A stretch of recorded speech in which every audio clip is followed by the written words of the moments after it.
Want to know how to get beautiful chords like that? Stay tuned.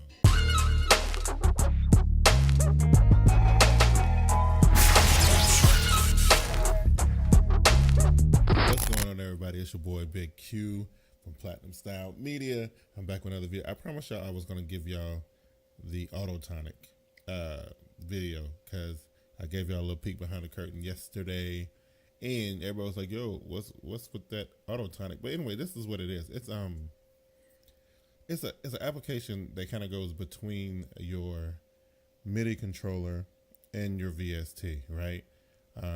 It's weird. It's kind of hard to control what it does, right? So like, but this is what I use it for. I use it because it helps you stay in key when you're playing your notes, right? So for us who are not classically trained, for us who, need a little bit of help on the keys, this gives us a little bit of help on the keys. It's available for Windows and Mac, right? It's got a little bit of complicated setup, but I'll walk you through that part. It's a little bit complicated, but not so much. And I'm only going to show the PC setup because I'm on PC and I really don't know how it goes on the Mac. So this is kind of what it looks like. This is the website, and basically they got it set up where you can do like subscriptions based, almost kind of like a subscription. You can buy it for a year for $30, 3 years for $50, or you can get the full version for a lifetime. You can put it on 3 different machines for $99, or you can get the 14-day demo for Windows and Mac, right? So that's what we're going to be looking at today. First thing I want to show you guys is that in order to set this up, you kind of have to go and get a bridge, right? And you get it from this website right here. You just kind of Google loop MIDI, because this is what we're going to be using to send the information from our MIDI keyboard to AutoToniC, right, to the DAW. All right, I think that's how it works. I think you press the key sends the information to the bridge sends the information to the DAW. That's the way it works. So you would just Google loop MIDI, and then you just go and download the file and install it. And it looks like let's see if I can get it up on the screen here. It looks like this. And so what you would do here, you would go in here and you would press this little plus button here, and you would just name it whatever you want to. You can call it AutoToniC Bridge, Loop MIDI. This is by default, it's called Loop MIDI Port 1. But that's all you gotta do, right? That's it. You pretty much you just press that, give it a name, have it running in the background. You can see that it's kind of going right now. So we don't need that no more. So then you have to go to your AutoToniC application, which I got on the screen right here. So what you would be doing in here is you would have to go to the MIDI IO. The input is going to be your keyboard or whatever MIDI controller you decide to use. You will select that first. That's your input. And then the output, you will select whatever you name the loop MIDI bridge. Whatever you named it, you're going to select it here, right? And since I'm using Studio One 3, I'll show you how to, because you have to set it up in here as well. So you want to go up here to options, bring up your options button here. And what we want to do is we want to go to external devices, and here where my keyboard is, let me go to edit so I can show you what I did. So basically I'm using the Chord K49 MIDI controller, and so you would go receive from the bridge, whatever you name the bridge in loop MIDI, that's what you're going to receive from. And for me, I got to go in right back to loop MIDI port. But this we're here to send to part, you can make that your controller, or you can make it just loop MIDI, or you can just leave it blank. But I know receive from has to be whatever the bridge is. Okay. So once you do that, you're set. You're good to go, right? So now when you go over to your keyboard, and let's get a keyboard selected here. So when we go to the keyboard, you can see that it does some stuff. So now what we need to do, we need to figure out what scale and what key we want to play in. So if you were using a sample like I do most of the time, you would figure out what key that sample is in. So in this case, let's say the sample was in E major, right? So we'll leave it. So you got your categories here.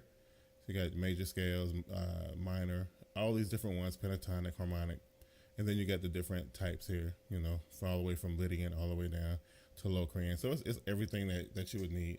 It's all there. So you just pick what you need.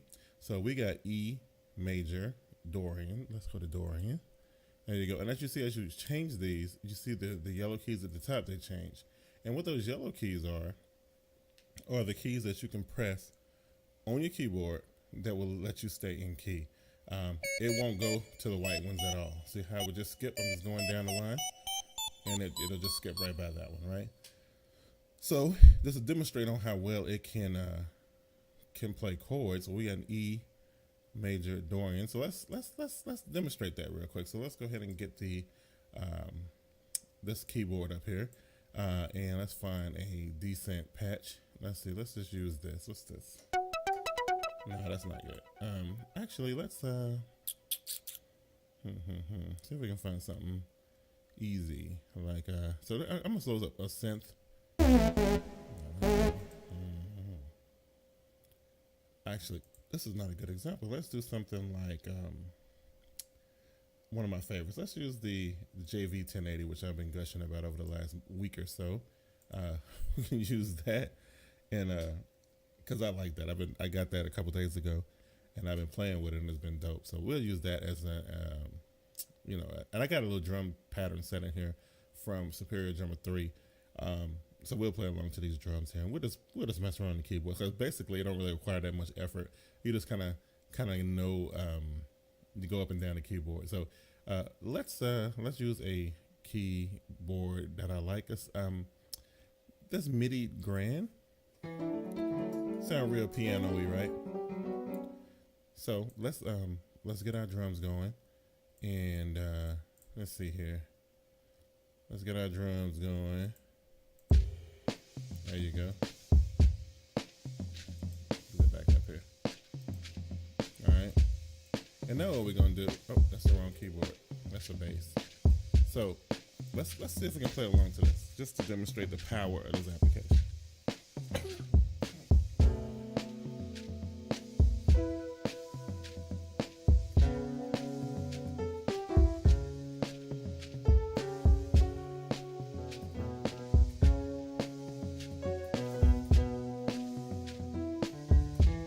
And I'm just pretty much just pressing keys and just like trying to come up with a melody in my head, but you won't have to worry about chords and nothing like that, because it's gonna automatically figure that part out for you.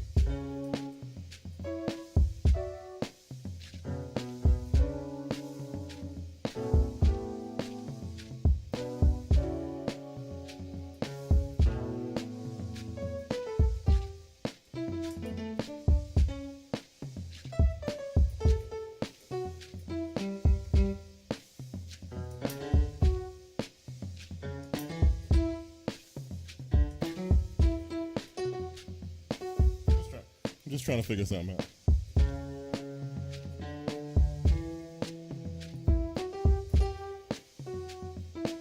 And so you got that going on. So let's just try to record something and see how that goes. Let's see here. Let me scoot this up so I can turn my metronome and my clicker on. All right, and then let's I like to start here.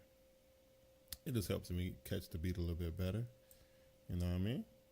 Here we go.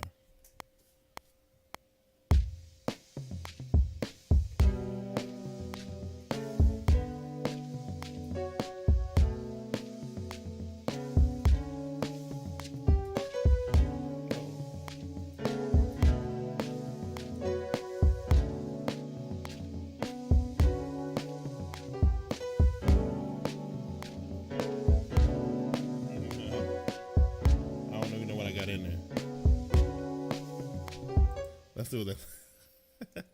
Let's see what that sound like, right? Let's see.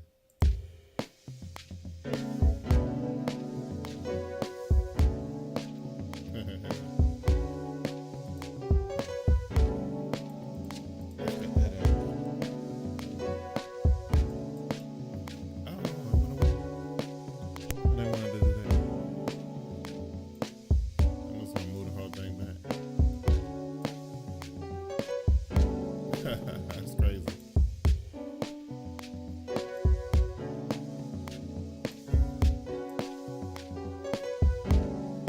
and then you can go into your edit and you could kind of straighten this out, because obviously you can see where I had some keys that I wasn't supposed to be pressing. But anyway, let's just say that's what we wanted. Let's just imagine that's what I was being serious right now.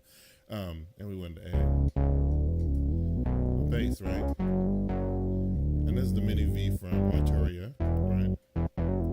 So let's mess around with this for a minute.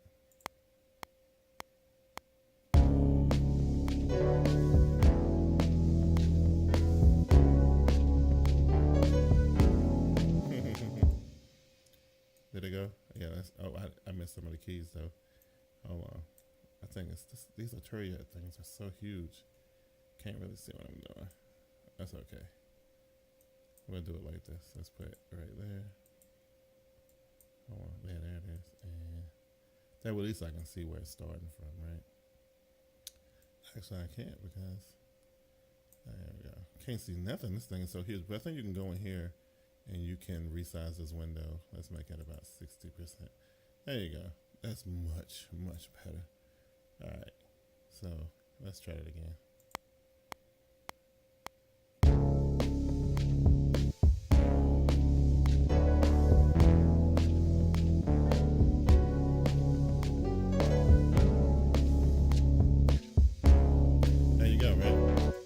I just made a mess, but there you go. So what we're gonna do is I'm just gonna cheat a little bit. I'm gonna go in here to the JV. I'm gonna quantize it, and we're gonna try to quantize this here, and then and this, I mean, without going off the topic, I usually go into my drums and add a little bit of swing to them, but that's okay. That's what this sound like. I mean, it's not bad, right?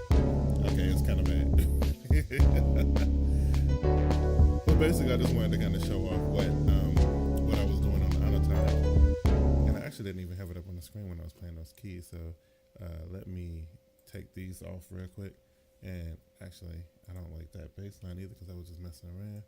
All right, let's pull that back up and pull this up so we can kind of see what I was doing. It's just kind of hard to keep it up on the screen because whenever you click, it goes away, right? So we try this.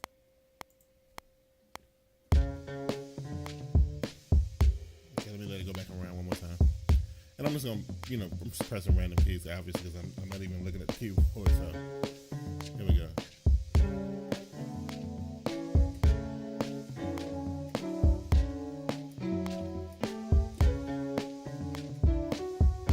There you go, right? And let's see, stop it. And then I say quantize. There we go. And let's listen to that again. Do that for whatever reason, I don't know why. So this part right here came out pretty good. What we could probably do is probably take that, bring it over here.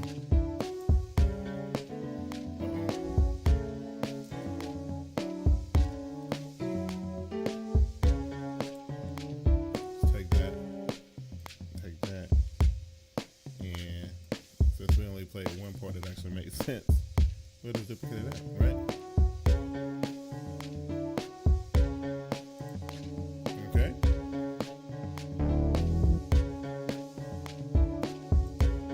Let's try to add this bass line to, and put the AutoTonic on so you can see what I'm doing.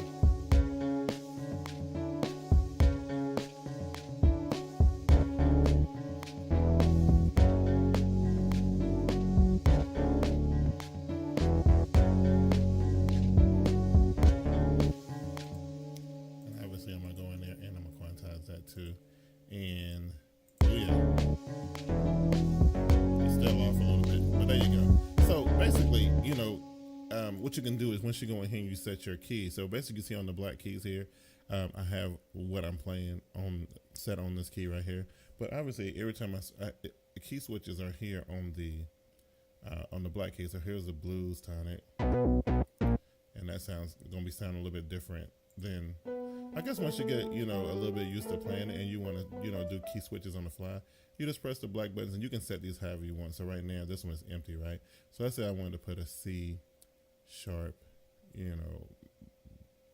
let's put a pentatonic on it, right? So I can do that here, right? I think that's how it works. And then and that should go right into there. Save it on there, and that's what we're playing right now. And then I can switch it over. Oops, I just turned it off as I pressed the middle one. And you can actually put the power button on any one of these black keys you want, but it by default it's gonna show up in the middle. And there you go. Here's the suspended sevenths right here. So you know, it's a cool little app, and you can actually make your own chords right here if you want to. But I just got it. I'm just starting to play with it. So, but I like it a lot. It's pretty dope.